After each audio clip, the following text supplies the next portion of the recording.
Look, nobody at Zenith Academy for Interstellar Excellence expected the day to go sideways. It was supposed to be a normal Tuesday, which in galactic terms meant awkwardly sitting through Professor Thelzar's monotone lecture about economic trade routes while trying not to fall asleep into your holographic notepad. You know, the usual. What they definitely did not expect was for Emma Rodriguez to walk into Advanced Xenobiology 301 with a 3-foot-tall apex predator trotting beside her like it was the most natural thing in the galaxy. According to YouTube analytics, 99.3% of viewers are not subscribed. That's a huge number. By subscribing the channel that is completely free, you'll help support the channel and never miss fresh content. Let me set the scene for you. The Galactic Coalition had, in their infinite wisdom, decided that humanity was civilized enough to join the intergalactic community approximately 15 years ago. This decision was met with what can only be described as mixed reactions. The Vrexians thought humans were adorable and wanted to adopt them all.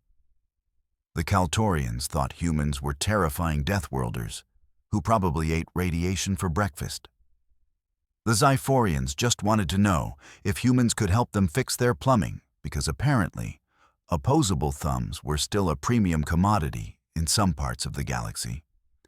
Emma Rodriguez was one of the first humans to attend Zenith Academy, which was basically the Harvard of space universities. If Harvard floated in a pocket dimension and had students with 17 different arrangements of limbs. She was a junior, studying xenobiology with a minor in what her transcript called creative problem solving. But what everyone else called that thing humans do where they make terrible decisions and somehow survive. On this particular Tuesday, she strolled into class wearing her standard issue Academy uniform, her dark hair pulled back in a ponytail, and a completely unhinged smile that should have been everyone's first warning sign. Beside her padded something that made every non-human in the classroom suddenly remember they had very urgent business elsewhere in the station, possibly in another galaxy. It looked like someone had taken a tiger, a wolf, and a bear, thrown them into a genetic blender, and then added extra teeth just for fun. It had glossy black fur with silver stripes, 6-inch claws that clicked against the floor, and eyes that glowed with a bioluminescent amber that said, "I am thinking about 15 different ways to kill you, and I am savoring each one." The creature was, objectively speaking, adorable in the way that a cluster bomb might be adorable if you had absolutely no sense of self-preservation. Professor Thelzar, a Quintarian with 4 eyes and skin that could change colors based on emotional state, went through approximately 7 different shades of panic purple in the span of 3 seconds. "Miss Rodriguez," he said, his voice climbing several octaves. "What, in the name of the first collective, is that?" Emma looked down at the creature, which looked up at her with what could only be described as puppy dog eyes, if puppies had fangs that could punch through starship hull plating. "This is Apollo," she said cheerfully. "He's a Varkan shadow stalker cub. I'm studying him for my thesis." The classroom, which had about 30 students representing 17 different species, went so quiet you could hear someone's respiratory system panicking 3 rows back. Jorix, a Kaltorian who looked like a mantis shrimp had merged with a philosophy professor, slowly raised one of his 7 appendages. "Emma. Human friend Emma. That is a Varkan shadow stalker." "Yes," Emma agreed. "From Varka Prime." "Yep. Which is classified as a Death World 7. Technically Death World 8, Emma corrected. They upgraded it last year after the volcanic incident." "Those creatures," Jorix continued, his voice trembling, "are apex predators that hunt in packs. They can see in 17 different light spectrums. They can track prey across 3 star systems. They communicate through subsonic growls that can stop a creature's heart from fear alone. Emma scratched Apollo behind what might have been ears. The cub's eyes half closed in pleasure, and a sound emerged from deep in his chest that resonated through the floor plating. Several students clutched their desks. "He's a baby," Emma said, as if that explained everything. It did not explain everything. Professor Thelzar's skin had now progressed to a shade that probably had a name like impending doom mauve. "Miss Rodriguez, Academy regulations clearly state that predatory species above a Class 3 threat level are not permitted in educational spaces without extensive safety protocols, sedation, and at least 4 layers of energy shielding." "He's not sedated," Emma said helpfully. "I can see that." Thelzar's voice cracked. "I can see that very clearly with all 4 of my eyes, which are currently considering leaving my body to find safer employment." Apollo chose that moment to yawn, displaying a mouth full of teeth that looked like they could bite through neutronium, and 3 rows back, someone who might have been praying in their native language, or possibly just whimpering. "Look," Emma said, pulling out a data pad. "I filed all the proper paperwork. I have permit 7734B for xenological field study, waiver 2298 for close proximity observation, and exemption 445C for emotional support predator." "Emotional support predator," Thelzar repeated slowly. "He helps with my test anxiety." "By eating the anxiety?" squeaked Pip, a small, furry meepling whose entire species had evolved from prey animals. She was currently trying to hide behind her desk, which was transparent and therefore not helping. "By being a good boy," Emma said. And then, in a moment that would be talked about in academy cafeterias for years to come, she looked down at the 3-foot-tall murder machine and said in the exact tone one might use with a golden retriever, "Yes, you are. Yes, you are. Who's a good boy?" Apollo's tail, which had small spines running down it, wagged. It actually wagged. The classroom experienced what could only be described as collective psychological whiplash. "This is insane," whispered Zextar, a Yillian whose species had evolved to detect danger through electromagnetic fields. His antennae were currently pointing in 17 different directions of "get out." "This is the most insane thing I have ever witnessed, and I once saw a human eat a plutonian fire pepper on a dare." "That was also me," Emma said proudly. "I know." Zextar's antennae quivered. "You people have no survival instincts." "We have great survival instincts," Emma protested. "That's why I befriended Apollo instead of trying to fight him." "Befriend," Professor Thelzar said faintly. "You befriended an apex predator." "Well, first I saved his life," Emma explained, settling into a chair. Apollo immediately flopped down next to her, his massive head resting on her foot. "See, I was on Varka Prime doing field research for my xenobiology practical. Beautiful place, if you ignore the acid rain and the flesh-eating plants and the gravity that's 3 times Earth standard. Anyway, I found Apollo stuck in a crashed research probe. Some idiot poacher had trapped him, probably wanted to sell him on the black market." She reached down and scratched under Apollo's chin. The predator made a sound like a subwoofer having pleasant dreams. He was scared and hurt, and he was just a baby. So I got him out. Spent 3 days hiking across the Varkan wilderness to get him back to his pack's territory. Had to fight off some other predators, nearly fell into a lava tube, ran out of food on day 2. "You ran out of food," Jorik said slowly, "while traveling with an apex predator." Emma shrugged. "He shared his kill with me." Every single student in the classroom made a noise that their translator struggled to process. It was somewhere between horror disbelief, and the sound of deeply held beliefs about the nature of reality crumbling into dust. "You ate raw Varkan fauna," Professor Thelzar said. His skin had gone beyond color now and was just flickering through shades of existential crisis. "It was actually pretty good," Emma said. "Tasted like spicy chicken. Anyway, when we found Apollo's pack, they were so grateful they adopted me into the clan. That's a huge honor, by the way. Varkans only do that for pack members. Now Apollo's learning about other species, and I'm completing my thesis on predator-prey dynamics through observation." "The prey being us," Pip whimpered. "Don't be dramatic," Emma said.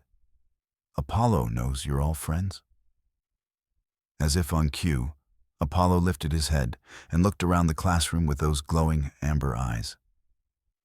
His gaze swept across the students, and his lips pulled back slightly.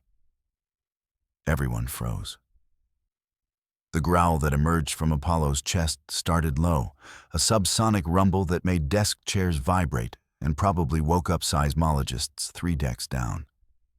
It built slowly, methodically, the kind of sound that prehistoric humans had, learned to fear when they were still living in caves and trying to figure out fire. Pip made a sound like a squeaky toy being stepped on. Yorix's 7 appendages drew in so tight to his body, he looked like a stressed ball. Even Professor Thelzar, who had advanced degrees in biology and was supposed to be rational about these things, pressed himself against the back wall hard enough to make the smart board flicker. The growl continued, building in intensity. Apollo's pupils dilated. His muscles coiled beneath that silver-striped black fur like springs ready to explode. One massive paw came up, claws extending with a soft shick that sounded impossibly loud in the terrified silence. Someone in the back row was definitely praying now. Possibly someone in the front row too. Possibly everyone. Emma looked down. "Apollo," she said, in a voice that somehow managed to be both gentle and commanding. "Apollo, no." The predator cub's eyes flicked up to her. "These are friends," Emma continued. "Friends. No hunting." Apollo's ears, which had been flat against his skull, twitched forward. Emma held his gaze for a long moment. The entire classroom held its breath. Somewhere in the ventilation system, a fan hummed. In the grand tapestry of the universe, planets continued to spin, stars continued to burn, and 30-odd students contemplated the life choices that had led them to this moment of potential disembowelment. Then Emma smiled, reached down, and scratched that spot right behind Apollo's ears. "Good boy," she said warmly. "Such a good boy." The transformation was instantaneous. The killing machine, the apex predator, the creature from a Death World 8, melted like butter on hot toast. His eyes half closed in bliss. His tail started wagging again.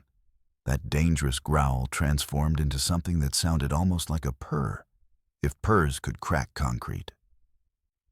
Apollo rolled over onto his back, exposing his belly, and made a sound that the translators helpfully labeled as contentment vocalization.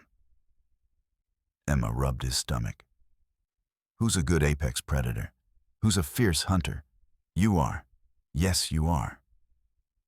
The classroom remained frozen for approximately 30 more seconds before Zextar finally spoke. "I need to file a complaint," he said weakly. "I need to file several complaints, possibly with multiple governments." "Oh, come on," Emma said, looking up with a grin. "He's harmless." "He has teeth the size of my appendages," Jorix protested. "But he doesn't use them on friends," Emma countered. "Look, I know this is unusual." "Unusual," Professor Thelzar repeated. He had slid down the wall into a sitting position. "She says unusual, as if she has brought a particularly enthusiastic houseplant to class and not a creature that evolved to hunt things that could kill most galactic species by looking at them sternly." Professor, with respect, Emma said. You're being a tiny bit dramatic. I am being an appropriate amount of dramatic for the situation. Thelzar shot back. Miss Rodriguez, I have taught at this academy for 40 cycles. I have dealt with students accidentally creating sentient mold in the biology lab. I have handled the incident where Kaltorian students started a philosophical debate that achieved consciousness. I once had to explain to the dean why 3 students ended up in a parallel dimension during a physics practical. But this is a new level of human nonsense. Emma looked slightly offended. I prefer to think of it as human initiative. Your species, the professor said, has been in the Galactic Coalition for 15 years, and in that time, you have somehow managed to befriend creatures that everyone else classifies as extreme hazards. Eat things that are technically toxic, survive in environments that violate several laws of biology. And now you are telling me that you have formed an emotional bond with something that is essentially a biological weapon. When you put it that way, it sounds weird, Emma admitted. It is weird. Pip squeaked from behind her transparent desk. Everything about humans is weird. You come from a death world where the atmosphere is corrosive to half the species in the galaxy. Your planet tries to kill you with weather, and your response to danger is apparently to make friends with it. Not all danger, Emma protested. Just the danger that's cute. Apollo chose that moment to roll back over and attempt to catch his own tail, which had the spines and could probably tear through armor plating. He looked absolutely ridiculous, and also absolutely terrifying, which seemed to be his default state. Cute, Jorix said flatly.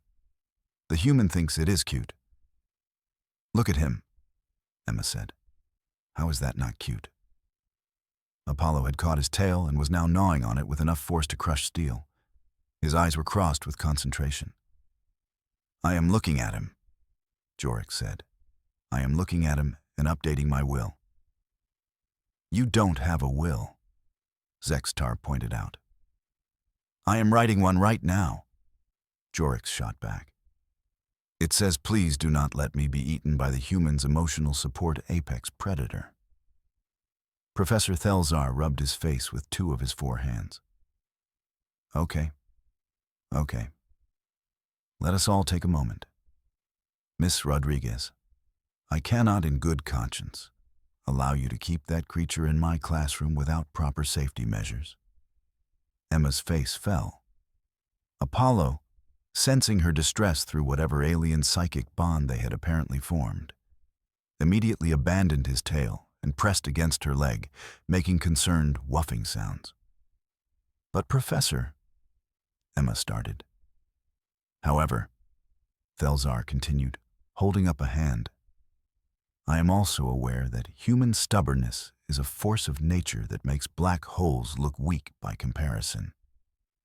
So here is what we are going to do. You will set up a proper containment field around your seat. You will demonstrate that you have full control over the creature. And you will present your findings to the class in a way that does not result in everyone requiring therapy. Emma's face lit up. Really? Against my better judgment and probably several safety regulations, yes, the professor said. But if that thing so much as looks at another student wrong, we are done. Understood? Understood, Emma said happily. She pulled out a small device from her bag and activated it. A shimmering energy barrier appeared in a circle around her desk, about 8 feet in diameter. See? Safety field. Academy approved. Can contain a Class 5 threat for up to 6 hours. Apollo is a Class 8 threat, Zextar pointed out. Only when he's fully grown, Emma said. Right now he's maybe a Class 6, 7 on a bad day. That does not make me feel better, Zextar muttered. But he did slowly return to his seat. Over the next hour, the class gradually, hesitantly, continued. Professor Thelzar lectured about xenobiology with one eye constantly on Apollo, who had settled down for a nap with his head on Emma's backpack. Every time the cub twitched in his sleep, at least 3 students flinched. Emma, for her part, looked absolutely delighted with the arrangement. She took notes with one hand and absent-mindedly petted Apollo with the other. The predator cub, for all his terrifying potential, seemed perfectly content to sleep through discussions of cellular respiration and evolutionary adaptation. "Miss Rodriguez," Professor Thelzar said eventually, "since you are clearly eager to share your research, perhaps you would like to give us a preview of your findings." Emma perked up immediately. "Really? You want me to present?" "I feel that if we are going to have a predator in the classroom, we should at least learn something from the experience beyond pure terror," the professor said dryly. Emma stood up, carefully stepping over Apollo, who cracked one eye open and then went back to sleep. She moved to the front of the class, her energy field moving with her thanks to the portable projector clipped to her belt. "Okay," she said, pulling up a holographic display. "So my thesis is about the nature of predator-prey relationships and how they're often more complex than simple fear responses. Everyone thinks predators are just killing machines, right? But that's not true. They're intelligent, they form social bonds, and they can distinguish between threats and non-threats." She gestured to Apollo, who was now snoring. The snores sounded like a motorcycle idling. Varkans, for example, are pack hunters. They have complex social structures, they care for their young collectively, and they actually have a form of culture. They're not mindless killers. They're just really, really good at killing when they need to. "This is not making me feel safer," Pip whispered. "The point is," Emma continued, "we tend to view the galaxy through a lens of fear. Anything that's dangerous must be avoided. But what if instead of avoiding danger, we tried to understand it? What if we formed relationships across species boundaries that we previously thought were impossible?" She knelt down next to Apollo, who woke up and stretched, his claws leaving small scratches in the floor that made maintenance workers somewhere cry. Emma scratched his head. "Apollo here is teaching me more about predator psychology than any book ever could. And I'm teaching him that not everything in the universe is prey. We're forming a bond that crosses the death-world divide." Apollo yawned, showing teeth, and then licked Emma's face with a tongue that was probably designed to strip flesh from bone. Emma just laughed. "You see," she said, "it's all about trust and understanding." Yorick's raised an appendage. "Human friend Emma, I mean this with all respect, but your species has only been in space for a century. You have no idea if this trust and understanding will last. What happens when Apollo grows up? When he is 4 times that size and his instincts are stronger?" Emma's smile didn't waver. "Then I'll still be his friend, because that's what friends do. They stick together even when things get complicated." The classroom was quiet for a moment. Then Professor Thelzar spoke, his voice softer than before. "You know," he said, "when humans first joined the coalition, there was a lot of debate about whether your species was too dangerous, too aggressive, too unpredictable. We have archives full of concerns about human psychology and your tendency toward what we called reckless behavior." He walked closer to Emma and Apollo, though he maintained a respectful distance. "But watching this, I wonder if we got it wrong. Maybe what we saw as recklessness is actually a different kind of wisdom. The wisdom to extend friendship, even when it seems illogical. To find commonality, even with creatures that terrify us.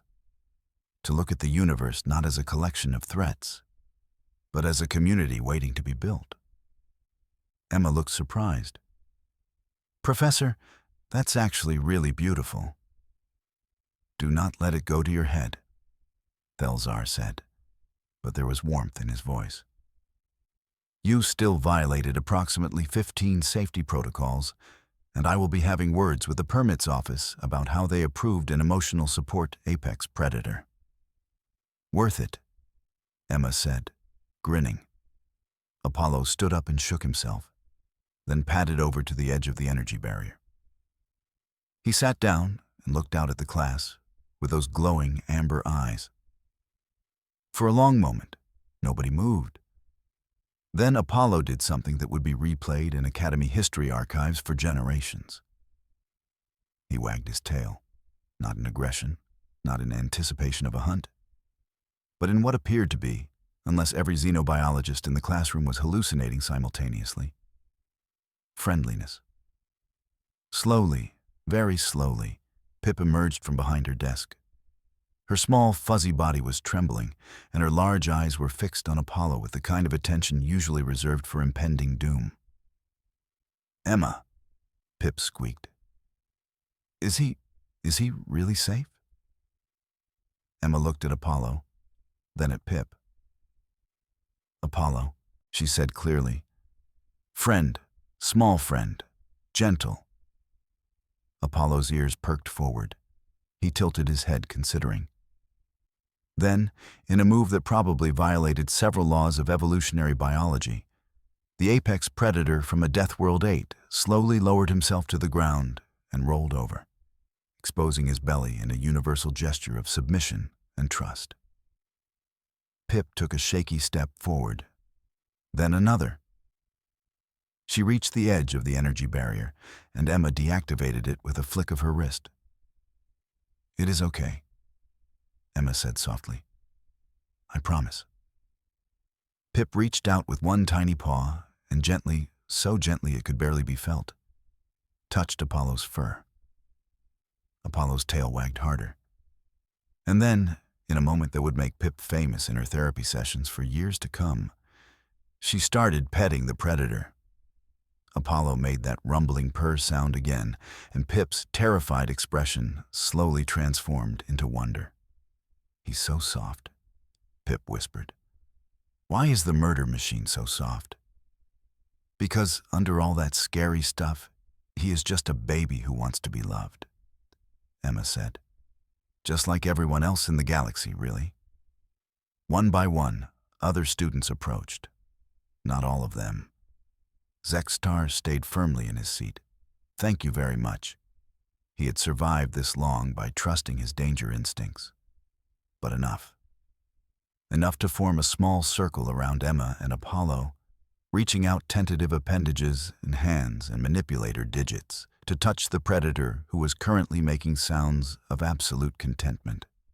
Professor Thelzar watched from his desk, his skin cycling through colors that might have been pride, resignation, and a touch of hope. "You know," he said to the room at large, "I think I need to revise my lecture notes. Clearly, I have been teaching xenobiology with a limited perspective." "The human perspective," Emma said with a grin. "The human perspective," Thelzar agreed, "which seems to be that everything in the universe is a potential friend, and that terror is just an obstacle to overcome on the way to forming inappropriate interspecies bonds." "Inappropriate is such a strong word," Emma protested. "You adopted a predator cub from a death world." "I was adopted by a pack of predators from a death world," Emma corrected. "There's a difference." "The difference being what exactly?" Emma scratched Apollo's belly, and the predator's legs started kicking in the air in what had to be the most undignified display of apex predator behavior ever recorded. "The difference," Emma said, "is that I had the good sense to bring snacks." She pulled out a container from her bag and opened it. Inside were what looked like chunks of meat that were glowing slightly and possibly radioactive. "Varkan treat jerky," Emma explained. I made it myself. Took me 6 tries before I got it right. First batch melted the container. Second batch achieved sentience. Third batch... Please stop. Zextar called from his seat. Every word you speak makes me question reality more. Emma just laughed and tossed a piece of jerky to Apollo, who caught it mid-air and crunched it with obvious delight. Then, because the universe apparently had a sense of humor, she pulled out more pieces and started distributing them to the students who were brave enough to approach. It's really good, Pip said, nibbling on a piece. Spicy, but good. That's the radiation, Emma said cheerfully. Totally safe for most species. I checked. Most species, Jorix repeated weakly. Well, I didn't check Kaltorian specifically, Emma admitted. But you guys can eat basically anything, right? You have those super efficient digestive systems. Jorix looked at the piece of glowing meat in his appendage. He looked at Emma. He looked at Apollo, who was now sitting politely and waiting for more treats, like the universe's most dangerous dog. He ate the jerky. It is good, he admitted reluctantly. I hate that it is good. See? Emma said triumphantly. This is what I've been trying to tell everyone. Humans aren't crazy. We just see possibilities where others see problems. You are a little bit crazy, Professor Thelzar said, but he was smiling. But perhaps that is not entirely a bad thing. The rest of the class proceeded in a way that could only be described as controlled chaos with educational value. Emma gave an impromptu lecture about Varkon pack behavior, physiology, and communication methods, with Apollo serving as a very willing demonstration subject. Students asked questions ranging from the scientific to the incredulous. How do you know he won't just eat you one day? Someone asked. He might, Emma said with a shrug. But that's true of any relationship, isn't it? You trust someone not to hurt you, and usually they don't. Besides, Apollo's pack would be really mad at him if he ate me. I'm family now. What do his parents think of you? Pip asked. Emma's grin turned slightly sheepish. Well, his mom tried to eat me the first time we met. But after I saved Apollo and she realized I wasn't a threat, she sort of adopted me too. Now she brings me bits of her kills. It's actually really sweet in a terrifying sort of way. I am updating my definition of sweet, Jorix muttered. By the end of class, Apollo had been petted by approximately 2/3 of the students, had demonstrated various Varkon behaviors, including the play stalk, which nearly gave Thelzar a heart attack until everyone realized the predator was just playing, and had eaten enough treats to probably require a nap for the next 6 hours. As students filed out, more than one stopped to thank Emma for what they called the most memorable class ever, and what would probably require extensive therapy. Professor Thelzar pulled Emma aside as she was packing up. Miss Rodriguez, he said seriously, what you did today was incredibly dangerous, possibly illegal, and definitely against at least 40 Academy policies. Emma deflated slightly. Am I in trouble? Oh, absolutely, Thelzar said. I will be filing 17 different reports, and you will probably have to appear before the safety committee.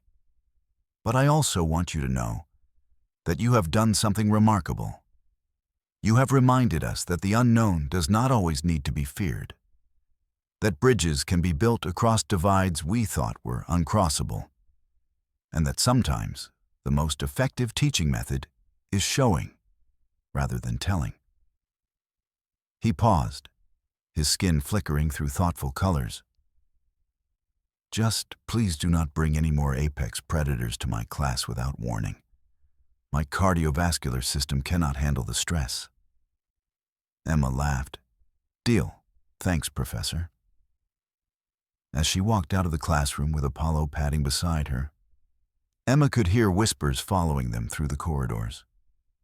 Students from other classes pressed themselves against walls, staring at the predator cub with wide eyes and what might have been awe or terror or both.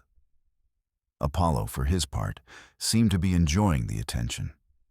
His tail was high, his head was up, and he had that look that predators get when they know they're impressive and they're not going to let anyone forget it. They made their way to the observation deck, Emma's favorite spot on the station. The massive, transparent aluminum windows showed the swirl of the pocket dimension outside, stars and nebulae mixing in impossible colors. Emma sat down on one of the benches, and Apollo jumped up beside her, putting his massive head in her lap. "You know," Emma said, scratching behind his ears, "everyone thinks I'm crazy for befriending you. And maybe I am. But I think they're missing the point. The galaxy is full of scary things.